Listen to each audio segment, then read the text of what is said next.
10 দিনের বেশি হয়ে গেল, অভিযোগও নেওয়া হয়নি। আর শুধুমাত্র একটা কন্টেন্ট নট ভেরিফাইড করে লিখে দিয়েছে। হ্যাঁ, আজকে করতে বললাম এফআইআরটা করে দিন, আমার তাহলে এগোতে সুবিধা হবে। ও বললেন মেজবাবু আসবেন, তো ওনার সঙ্গে কথা বলে তাহলে একটু ফোনে কথা। আপনারা দেখছেন আদর্শ তিতুমির পত্রিকার সঙ্গে রয়েছি আমি ধৃতরাষ্ট্র। আজকে আমরা আপনাদেরকে দেখাবো, আমাদের ক্রাইম রিপোর্টার তুলে নিয়ে এসছে, এই যে আইনজীবীরা, যারা আইনজীবী রয়েছেন, অনেক আইনজীবী তারা নিজেদের আদর্শবোধ হারিয়ে তারা অন্য পথে, অবৈধ পথে টাকা রোজগারের চেষ্টা করে। সেটা করুক, আমাদের আপত্তি নেই। কিন্তু আজকের যে আমাদের ক্রাইম রিপোর্টার যে খবর তুলে নিয়ে এসছে, অত্যন্ত বেদনাদায়ক খবর। কারণ আমরা মনে করি আইনজীবী পেশায় যারা থাকেন সেটা একটা নোবেল পেশা। কারণ সমাজের 1 নম্বর নাগরিক আমাদের দেশের রাষ্ট্রপতিও যদি কোনো আইনি ঝক্কি বা ঝামেলায় যুক্ত হয়ে পড়েন বা ফেঁসে যান, তাহলে কিন্তু এই কালো কোট পরা একজন আইনজীবীকেই গিয়ে কিন্তু বিচারকের সামনে দাঁড়িয়ে কথা বলতে হবে, এবং আইনজীবীকেই কিন্তু লার্নেড বলা হয়। সেই আইনজীবীর কীর্তি আজকে আপনারা শুনলে চমকে যাবেন। সল্টলেকে ৭৯ বছরের শিক্ষিকাকে ৭,২৫,০০০ টাকা প্রতারণার অভিযোগ আইনজীবীর বিরুদ্ধে। বুঝতে পারছেন?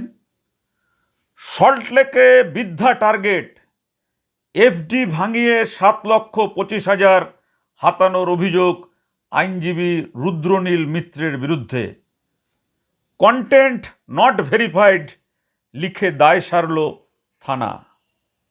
জানতে চান, দেখতে চান, আগে দেখে নিন ভিডিও, তারপর আমরা বলছি বিস্তারিত। আপনাদেরকে শুনলে আপনারা একদম শিউরে উঠবেন যে কি শুনছেন। আগে দেখুন।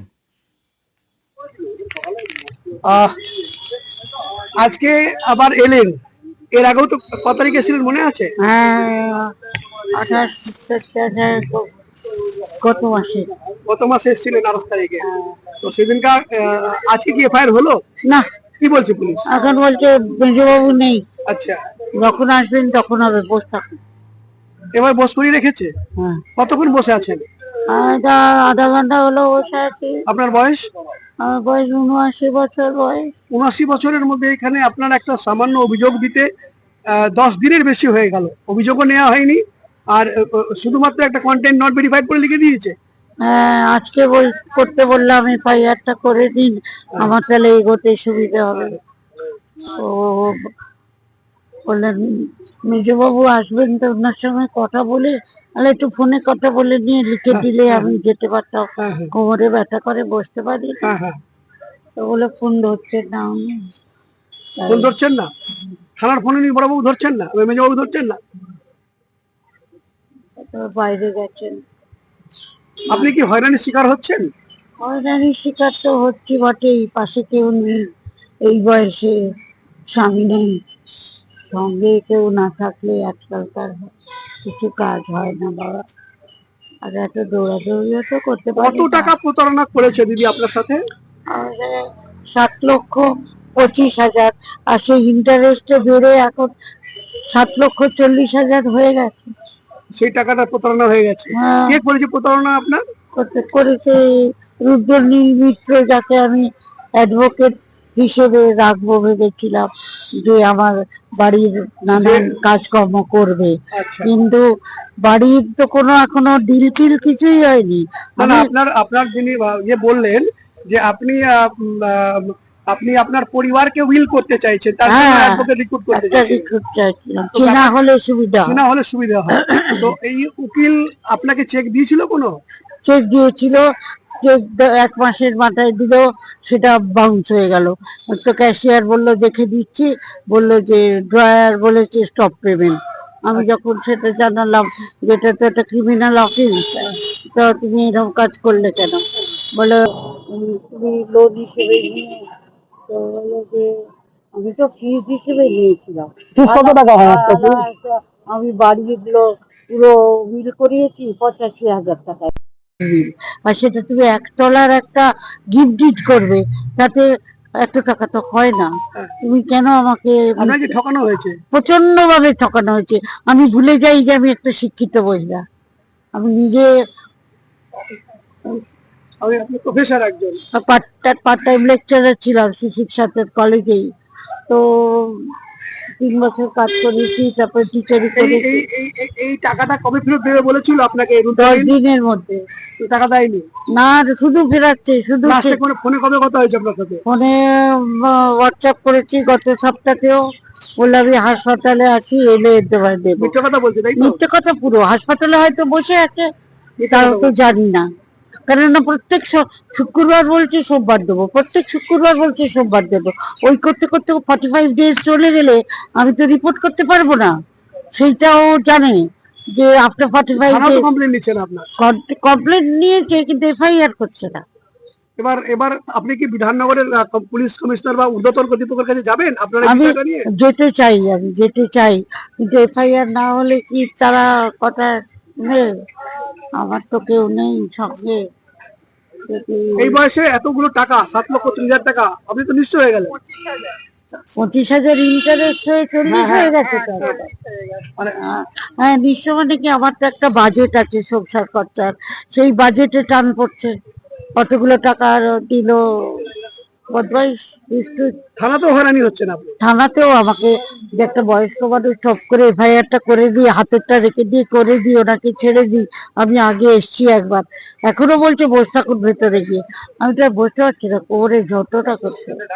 আর আমি একেবারে আমরা দেখলেন তো সল্টলেকের এফি ব্লকের ৭৯ বছরের প্রাক্তন শিক্ষিকা ইলোরা ঘোষ, যাকে দেখলেন, তার একটা এগ্রিমেন্টের কাজে বালিগঞ্জের আইনজীবী রুদ্রনীল মিত্রের কাছে তিনি যান। অভিযোগ, কোনো কাজ না করে বাড়ি এসে এফডির কাগজ নিয়ে ব্যাংকে গিয়ে 7,25,000 টাকা তুলে নেন তিনি। দেখুন, আইনজীবী যে কাজের জন্য তাকে দায়িত্ব দেওয়া হয়েছে সে কাজ না করে বয়স্ক মহিলার এফডি নিয়ে গিয়ে সেই এফডি থেকে 7,25,000 টাকা তুলে নেন আইনজীবী। আমাদের কাছে এটা কাম্য একজন আইনজীবীর কাছ থেকে।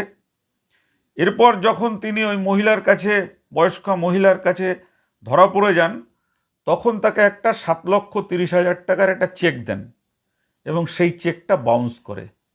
এসবকে আইনজীবী বলবেন? আপনারাই বলুন, এদেরকে কি বলবেন? জানাবেন আমাদের আপনারা এদেরকে কি বলবেন। দেখুন না কিভাবে প্রতারণা করেছে। ভিডিওগুলো আবার দেখুন আর একবার, অন্য ভিডিওগুলো যেগুলো তুলে নিয়ে এসছেন আমাদের ক্রাইম রিপোর্টার সুরেন্দ্র কুমার সিং। আগের দিন সন্ধ্যেবেলায় কথা হয়েছে ওর চেম্বার, যে আমি তোমাকে দিয়ে কিছু কাজ করাবো। হ্যাঁ হ্যাঁ তখন ও বললো যে ঠিক আছে, তোমার বাড়িতে কাল সকালে যাব, গিয়ে আমি কিছু অ্যাডভান্স রাখবো। তাহলে কিন্তু আমি সব দিতে পারি। কোনো ফি কথা হয়েছিল? এত টাকা ফি না, লাগবে? কিছু নেই, কাজই তো শুরু হয়নি, কিসের বিল? ও তো কি ড্রাফট করবে দেখবো, তবে তো কিছুই বিলের হয়নি। কথা। তার আগে প্রতারণা করে দিয়েছে। হ্যাঁ, একেবারে এসেই ও মাথায় নিয়ে এসছে যে টাকাটা দেব। নাহলে আমাকে কিভাবে আমি, এক কথায় আমার যে এফডিটা ম্যাচিওর করেনি, যার ইন্টারেস্টে আমি সংসার চলে, সেই টাকাটা আমি ওর হাতে তুলে দেবো? হতে পারে কখনো? আর আমার দুটো স্ট্রোক হয়ে গেছে, সেই জন্য আমি এই যে একটা অসুবিধা হয়েছে, স্ট্রোক হয়ে আমি অসুস্থ, কথা জড়িয়ে যায়। সেই অবস্থায় আমি বাইরের লোককে মিট করি না। সেখানে ও এসেছে আমার বন্ধুকে সঙ্গে দিয়ে তাকেও কিরক করে দিয়েছে, আমাকেও কিরকম। দুজনের বন্ধু কোথায় আপনার? বান্ধবী কোথায় থাকেন বন্ধু? ঠাকুরিয়ায় থাকে। ও হেড অফ দ্য ডিপার্টমেন্ট কলেজে, রিটায়ার্ড। কি নাম দিদি উনার? ইন্দ্রাদি দত্ত। তো উনি কোন কলেজে ছিলেন? শিক্ষাতে। আর আপনি দিদি? আমিও শিক্ষাতে 3 বছর লেকচারার ছিলাম, ইকোনমিক জগ্রাফি পড়াতাম। আর ও হেড অফ দ্য ডিপার্টমেন্ট ছিল। খুবই সম্মানীয় মহিলা, কিন্তু ও পাড়া হিসেবে চেনে, টুলু পিসি করে। তো সেই হিসেবে ও আমাকে বলেছিল।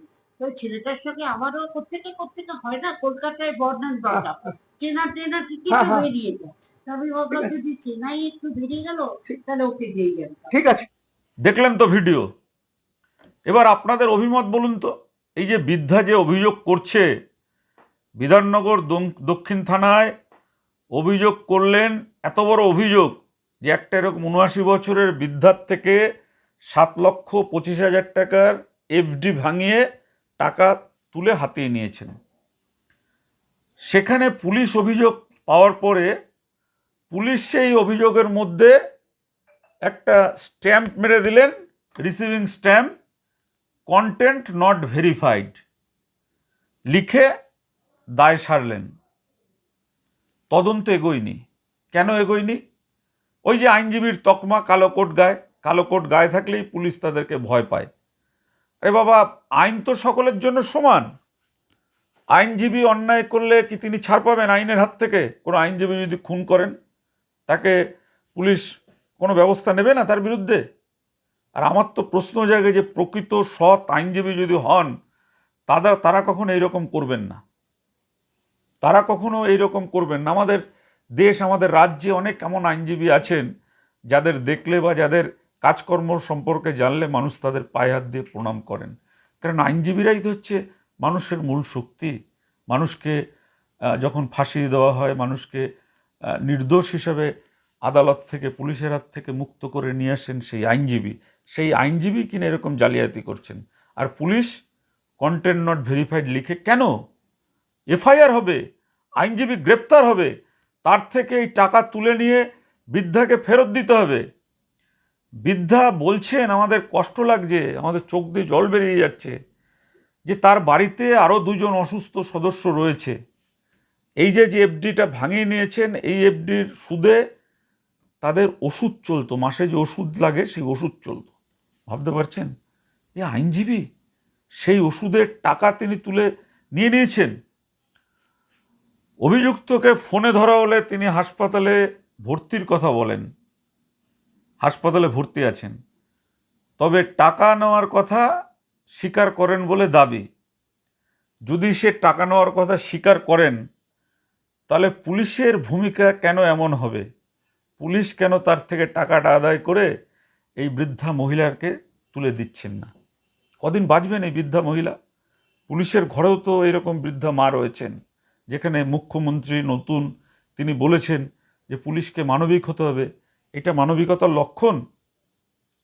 আমাদের আজকের এই খবরে আপনাদের কাছে আমাদের প্রশ্ন থাকছে, ৭৯ বছরের বৃদ্ধার এফডি লোপাট, ৭,২৫,০০০ প্রতারণা, আইনজীবীর বিরুদ্ধে অভিযোগ, বিধাননগর দক্ষিণ থানা কেন চুপ? জানাবেন আপনারা কমেন্ট করে। আমরা পুরো ঘটনাটা আপনাদের সামনে তুলে ধরলাম। আদর্শ তিতুমির পত্রিকার যা কাজ, সে কাজই আদর্শ তিতুমির পত্রিকা করছে, নিরন্তরভাবে করেও যাবে সত্য প্রতিষ্ঠার জন্য। এই খবর কেমন লাগলো এবং এই আইনজীবীকে আপনারা চেনেন কিনা, এই আইনজীবীর গ্রেপ্তার হওয়া উচিত কিনা, সবটা কমেন্ট করে জানাবেন।